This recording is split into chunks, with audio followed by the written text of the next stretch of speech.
These are the scalded loaves. We mill buckwheat groats, we made the porridge, and then we reincorporated that into more of a country sourdough. So it's a pretty advanced bread, but we have all the equipment to do it at scale. Interestingly, the first time I ever made this buckwheat bread was in his Portugal bakery. The buckwheats won't be as pretty as some of our other breads, but I would take a less pretty, well-fermented loaf that's properly risen over the most beautiful under-fermented loaf every day. So I have buckwheat groats in my hand right now. They're like these weird triangles. It's not in the same family as wheat, even though it has wheat in its name. It's like a legume of some kind. It grows as a companion plant to wheat, and that was how it became popularized. I'm gonna power on my mill again. We just got this installed, and so I turned it on. It's pulling water, which is great. It's filling this tank, and it's now heating that water to a boil. It's going to light up green when it's ready, and this is the first time we've ever turned it on, so I don't know how long it's going to take. We're going to wait for this water, and we're going to go directly with this. Once it heats, we'll basically bring a container, we'll fill it to the amount that we need, and then we'll immediately put the buckwheat flour on it and stir. We're making such a small amount that we'll do the stirring by hand, but in a bigger amount we would do it, you know, with the mixer. So this is the official maiden voyage of the boiler. We've got green light. That means it's ready. We're gonna bring this over. Thank you. And in terms of flour, it's not very much. All right. So we have the right amount of the freshly milled buckwheat groats, and I'm just gonna give them a stir. You guys wanna smell a buckwheat porridge? Actually, in Poland, they eat this as a food also. Yeah, same in Ukraine, yeah. That smells good. So now this has to cool down, and the idea is we can prepare this in advance, you know, even a day in advance in a bigger amount, and send it to the Mesa bakery and then mix it in a bigger scale. Right now, this is a small amount. I mixed it by hand. So it's good. The boiler worked. It's now still ready to dispense boiling water. See, it's still ready. We've got the buckwheat mix. This is the strong bread flour. We've got some starter and some water in the bowl. It was mixed together. It's another version of an autolyse, I suppose, just with the starter. I was gonna bring it all together, and then I realized the dough was shaggy and I'd started a little warm. I didn't want to take the risk of getting too warm on the dough before it came out. So I let it sit for about 30 minutes. And now I'm adding the buckwheat scald, which I pulled out of the refrigerator. In the buckwheat scald is also honey. So in this loaf as well, I'm using honey to just create a little bit of sweetness. I think it pairs very nicely for whatever reason with the porridge. And then as it mixes with the bread, it's a nice flavor profile. It's not necessary, you could make it without the honey. Buckwheat has a bit of a bitterness to it compared to grains like Coruscant even. So this bread even benefits from the honey more than the Coruscant bread that we also are making in a similar way and including honey. You can see that the scald, being just a version of grains and water, it incorporates really well. Within a few minutes, it just looks like one cohesive dough. It's pretty neat to see, given that, you know, it's like boiled and just kind of very different. So now that I've got a pretty decent incorporation, I'm gonna kick it to higher speed, and I'll add the salt. I noticed that some of the dough is building up around the edges. I might loosen up all the edges around the bowl in a few moments, but I'm gonna see this first come together.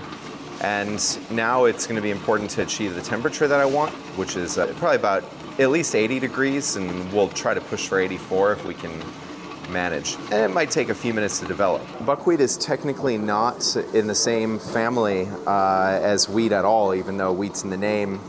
It grows kind of bush style, and it can grow in many of the same climates as wheat or rye, but it has a different profile as a plant.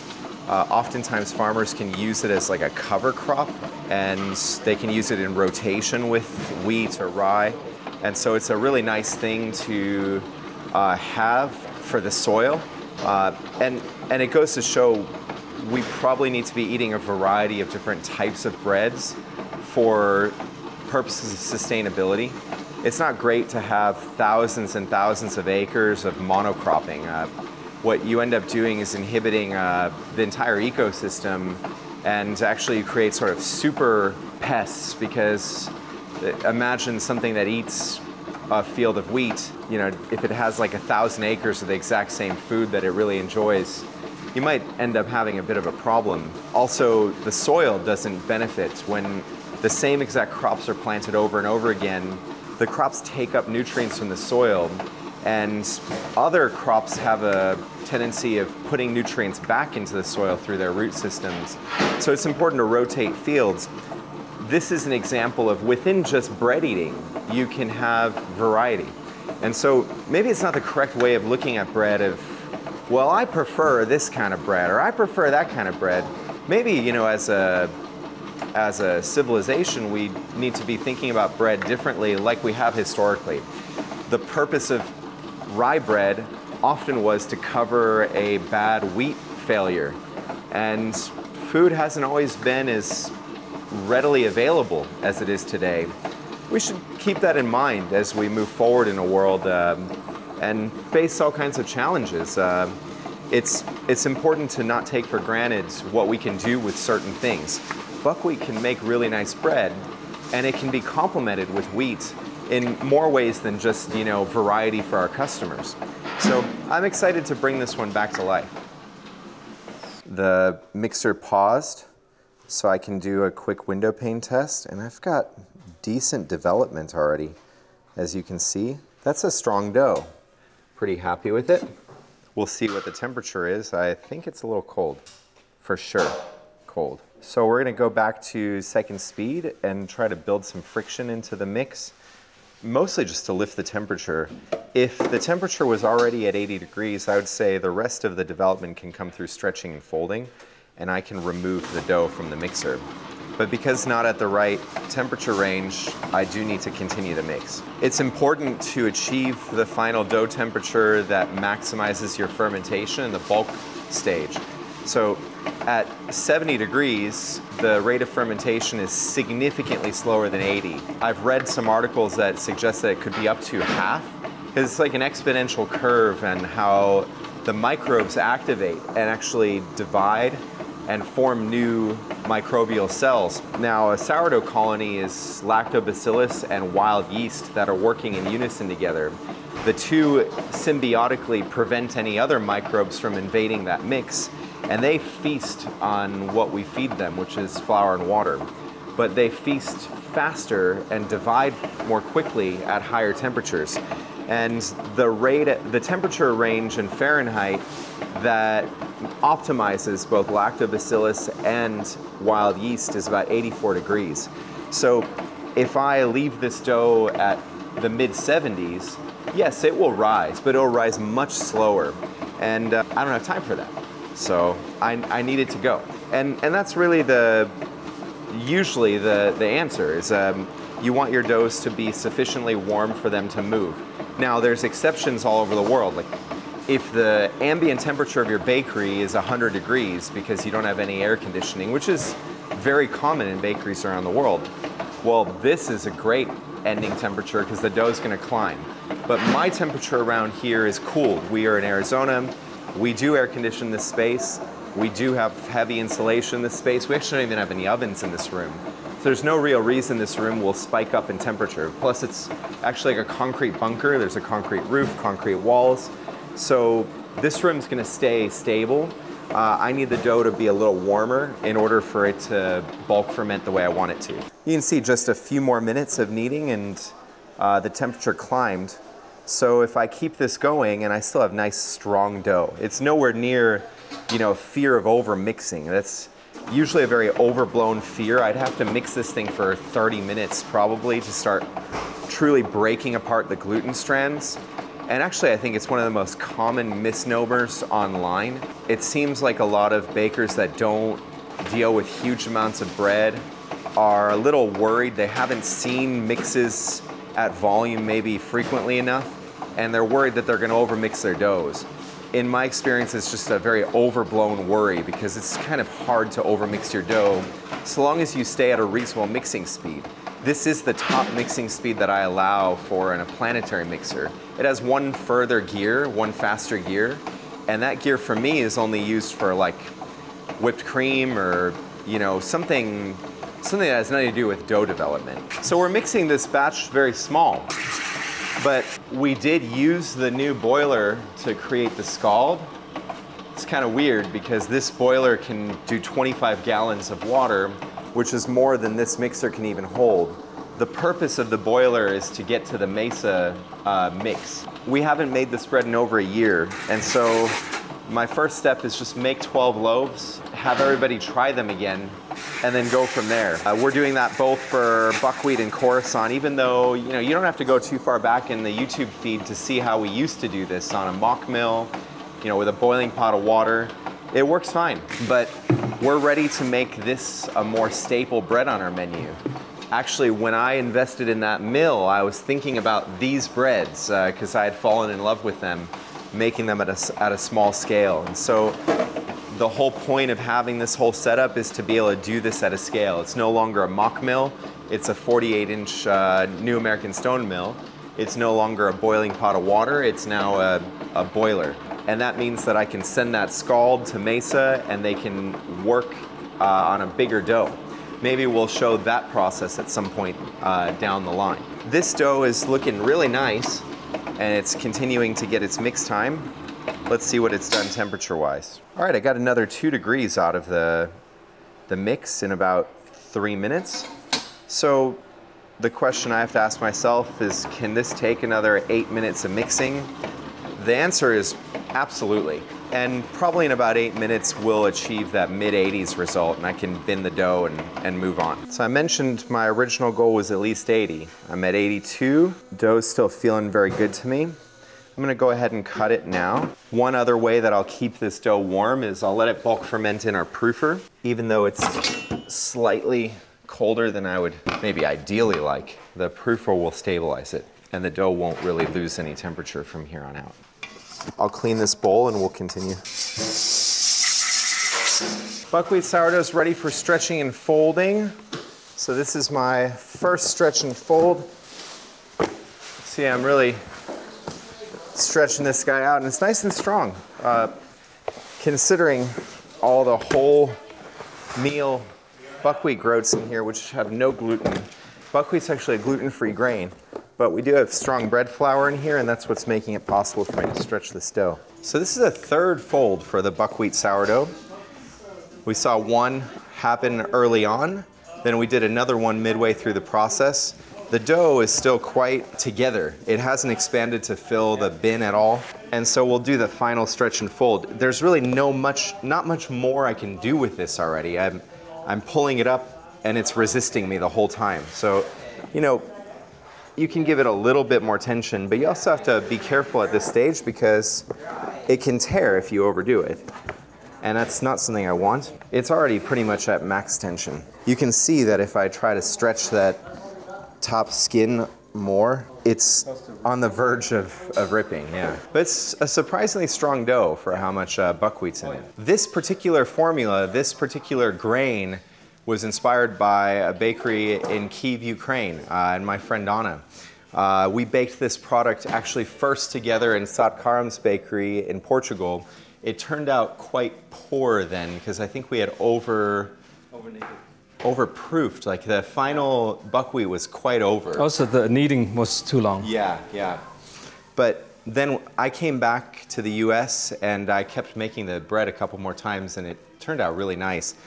Then I waited a year to bring it back to the menu with the mill and with the boiler, and so here it is, that bread, a year and a half later.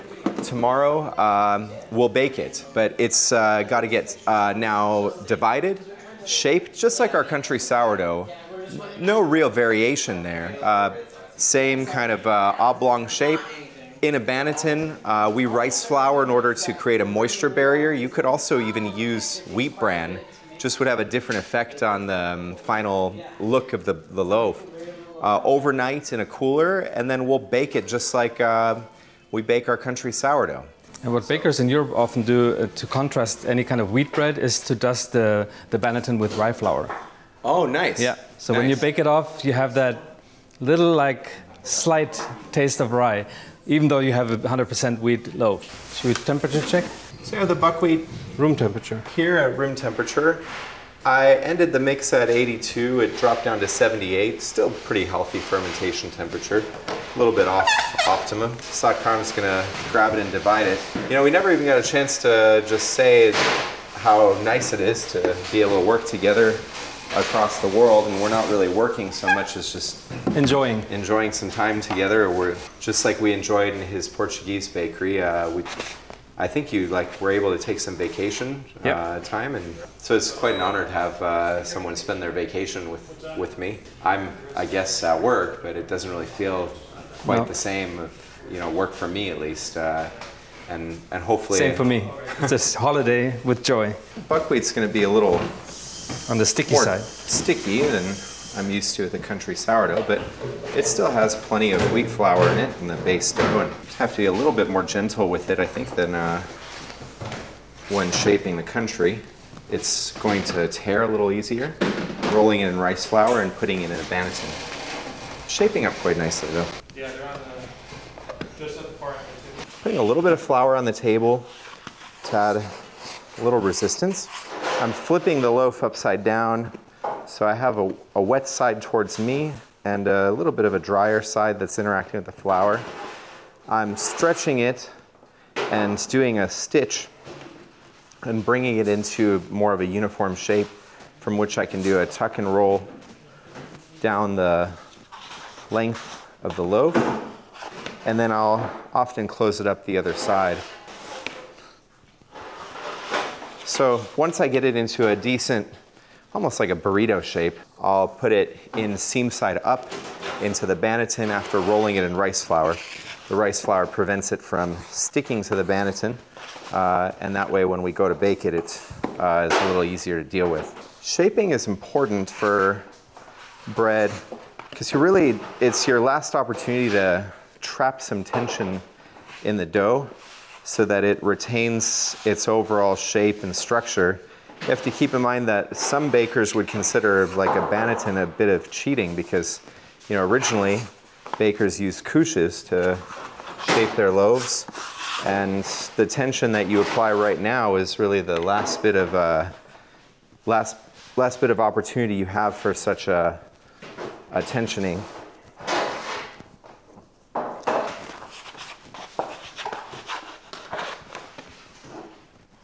So you kind of want to bring the loaf to a bit of an edge of the tension that you can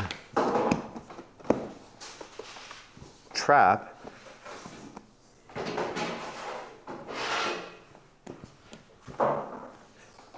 Trapping the tension on the inside and stretching it, creating more surface tension, the loaf will have an easier time retaining the shape.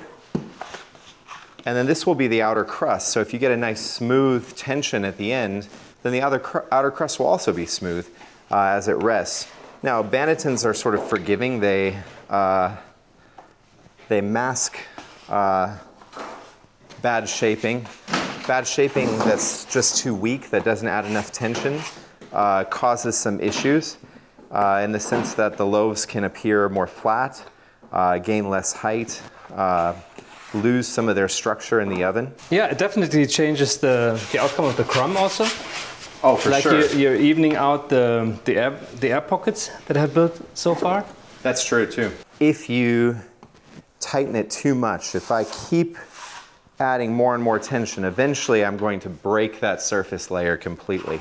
And it's like breaking gluten strands, actually. That's not the end goal, to break the gluten strands. It's just to stretch them to kind of near their max, and then keep the loaf in a way that retains this shape until you bake it. Hard to handle, so to say. It's nothing for beginners, I would say. Yeah, it was challenging to work with this dough. You get more on your hands than you do with the... So you have to minimize the contact time of hands and dough. One of the gifts I got from Germany is this cool bench scraper. It sits at the right angle and has quite a sharp blade in comparison to a bench knife. As you scrape the bench, it doesn't scratch the wood. It makes sharp contact with the wood, and so you can get everything really nicely cleaned up, more gentle on the actual bench itself, causing less damage over time. I suppose it helps to have friends in places that really value making bread. They come up with fancy tools for... And this is especially helpful when you have waited too long and the dough has really dried and glued to the surface, then this makes a lot of sense. What do you call it? A baker's bench scraper. Baker's bench scraper, yeah. And in German? Backtischkratzer. It's very important to put 5 words into one when speaking German. So now these will go in the fridge. We're labeling them with green tape to ensure that they stay at this location. If I labeled them at red tape, they might end up across the valley and we wouldn't be able to bake them tomorrow. So the correct color now matters greatly. We'll bake them off tomorrow. Saturday morning, we're gonna bake off these buckwheat sourdough. Been working on these for a couple days. This is freshly milled buckwheat groats. The bread's gonna have a nice moisture on the inside, but it's also going to have the lightness of our country sourdough. Now, with this, we do a slightly different scoring pattern, and it's easier to do the functional scoring first. 2 cuts down either side of the center, slightly overlapped.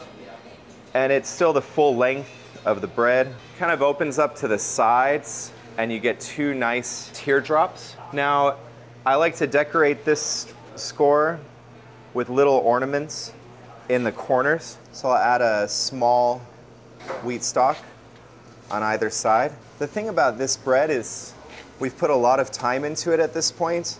We added that extra process of scalding and making the porridge essentially that was added to the final bread. This is something that very few people really do with wheat-based breads. And one of the ways that we can convey that this loaf is special is through this artful scoring at the end. Even though we make a lot of bread, and this seems like it could be a waste of valuable minutes to, I guess, a baker that is regularly working with volume. If we really want to convey to our customers that there's something going on in this bread that they should pay attention to, why should they pay a little bit more for this bread? Why should they not treat it like a grocery store bread? Why should bread form a community? Why should bread keep people coming back? Why should we connect and break bread together? I think the final visual appearance is the first impression that we leave for our customers and for anybody that's discovering us. And on a Saturday morning like today, there's hundreds of people across the valley discovering proof. So I want to make sure that when they visually see our bread, they're drawn in. So let's go ahead and load the oven. You can see right here, I love this visual when the loaf is opening and you can see all those fermentation sites. It kind of gives you an indicator of how the final crumb is going to look. And I'm excited about what's going to happen here. It's going to be a beautiful bread. We'll hit the steam, go the standard 18-minute route. It's got a darker flour, and that means that the final bake is going to be slightly darker in appearance than this. A little darker is acceptable in the buckwheat. You'll see when I pull them out. All right, buckwheat sourdough conclusion. We've got some nice color on this side of the oven. I think I'm gonna keep the right side in for a few more minutes, but this is really, really nice. The crust is developed well. I really like that bread. Opened up exactly how I wanted, the ornamental scoring. I like that it's exploded like this. Yeah. I have a feeling this baby is probably fine. Let's hear it. Very nice. Very hollow. If it's hollow, it's baked. So now this is the moment to try the buckwheat honey loaf. So I'm gonna slice it. Looks very beautiful on the outside, and I suspect it looks nice on the inside as well. Beautiful crumb. Has some nice air pockets. Yeah. And we have Logan here. How long was this one fermenting before? This has fermented also for 48 hours. Yeah, altogether. That's a beautiful color. I would have suspected it to be more on the gray side with the buckwheat, because buckwheat has a gray color. See that? Yeah, but it's. Well, have you tried it? Would you like some butter on it? Please. Really soft, very open, and a nice crust and crunch. So it's definitely got a more bold flavor profile than our normal country sourdough would, I think. I like with the scalds just how soft the dough can become, how soft the bread. That's the softness, yeah. It's a very different eating experience. Okay. Instead of it being really hearty, it's almost like melts in your mouth. The butter helps with that, I'm sure. Yeah, sure. It's definitely not on the sweet side, right? although it has honey in it. Right. But the honey is the attempt to balance out the bitterness of the buckwheat, because buckwheat has a little bit of bitterness to it. Very pleasant crumb and complex flavor too. I think we should sample some and let people try. Yeah, for the lucky folks who are here today. Yeah. So I'm going to slice some and you can hand it out. Hey folks, we have some samples if you're interested. This is our buckwheat loaf, our buckwheat scald. We made something similar about a year ago, but we just made it even better. We now have our mill operating in the back. So once we start carrying on this on the menu, just curious if you had an interest. Nice. Okay.